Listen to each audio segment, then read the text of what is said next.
Trump, and I think I said this before last time I was here. I mean, he has no ideology of his own.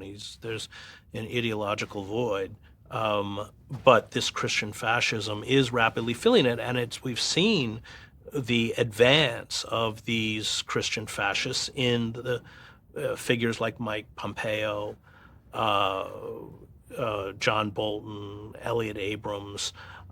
They come out of this I knew Elliot Abrams. I had to deal with him when I covered the wars in Central America in the 80s. I mean, these are very frightening figures who either are unwilling or incapable of understanding nuance. They're not literate historically or culturally. They believe exclusively in the language of violence, the language of force. Um, we're watching these efforts along with Bibi Netanyahu to push us into a war with Iran, which is I spent 7 years in the Middle East and a lot of time in Iran. This is just utter insanity. And a lot of them believe literally in the Bible. I mean, Mike Pompeo Sure. said that everything that he's doing is for the rapture. Right, and Pence. And, this Betsy DeVos pushes charter schools because she once said it's good for the kingdom, i.e., you give federal money to Christian fascists to indoctrinate children in Christian schools. And uh, as you know, I come out of a deep religious tradition.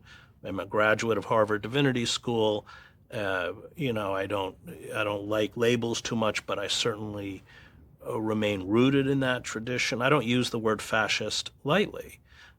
These people have fused the iconography and language of the state with that of the Bible. They've sacralized state power, state chauvinism, and they are a highly organized, well-funded, and disciplined force.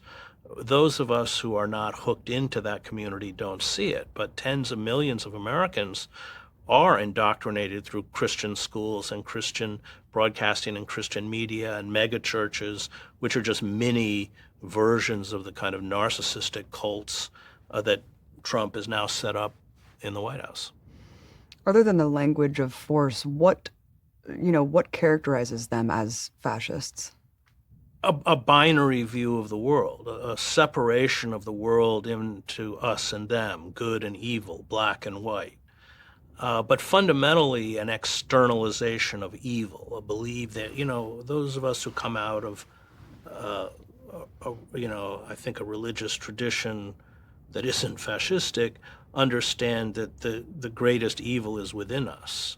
Something I learned as a war correspondent, that line between the victim and the victimizer is razor thin. We are all capable, without a lot of prodding, to become the torturer.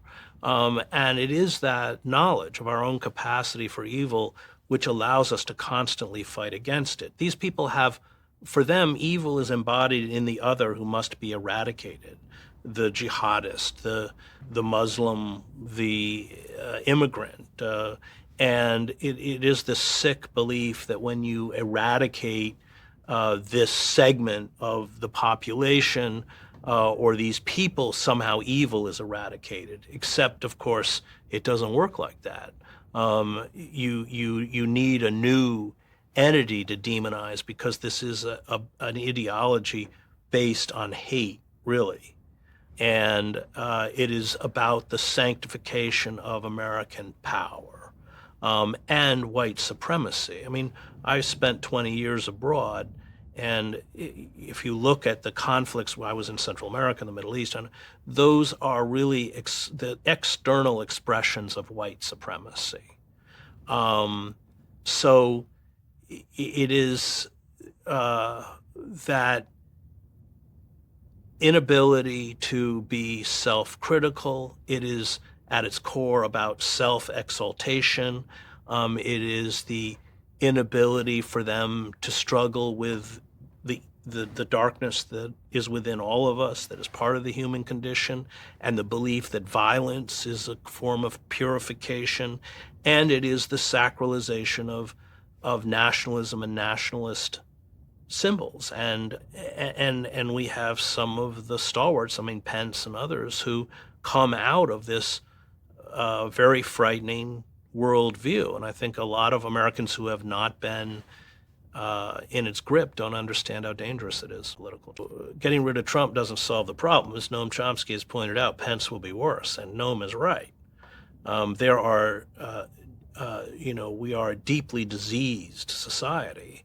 And my last book, which was America, the Farewell Tour, which is pulled from Durkheim, is about what Durkheim calls that anomie, the breaking of those social bonds that, as Durkheim, the great French sociologist, writes, creates a system whereby people engage in self-destructive behavior, whether that's the opioid crisis, suicide,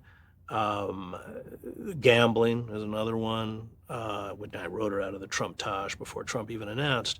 But also, as Durkheim correctly points out, hate groups, because he says those who fervently seek the annihilation of others are really driven by longings for self-annihilation. And I write a chapter, I'm with the Proud Boys and the Three Percenters. So if we don't address that anomie, if we don't address the rupture of the social bonds that allows for a healthy society, getting rid of Trump ain't gonna make any difference. But how can the left ever challenge what is going on, this kind of decay institutionally, if the system rewards those that are horrible? The powerful are the greedy. They'll step on you and they'll kill you to get to the top. I mean, Right. How does the left have a chance? Disconnecting from the system. And, it's Alexander Harrison's great line, speaking to a bunch of revolutionaries, we think we're the doctor, we're the disease. We have to destroy the system. And that means mass civil disobedience. It means non-cooperation. It means obstructing in every way possible the ability of this system to function. That's our only hope. And we don't, climate change alone means that window is closing very, very swiftly. These people will kill us. And they will in the end, carry out crimes of humanity that make what the Nazis or the Stalinists did look like child's play. They are now pushing us towards the complete extinction of the human species, and nothing will stop them because they are psychopathic figures who believe only in their own personal enrichment at the expense. I mean, Mike Pompeo is cheering the melting of the polar ice caps because it will expose natural resources. Not only do you not want people like Pompeo and others to be in positions of leadership, but they are a guarantor that you and certainly your children will suffer tremendous misery and early death. And we can't play games with these people anymore.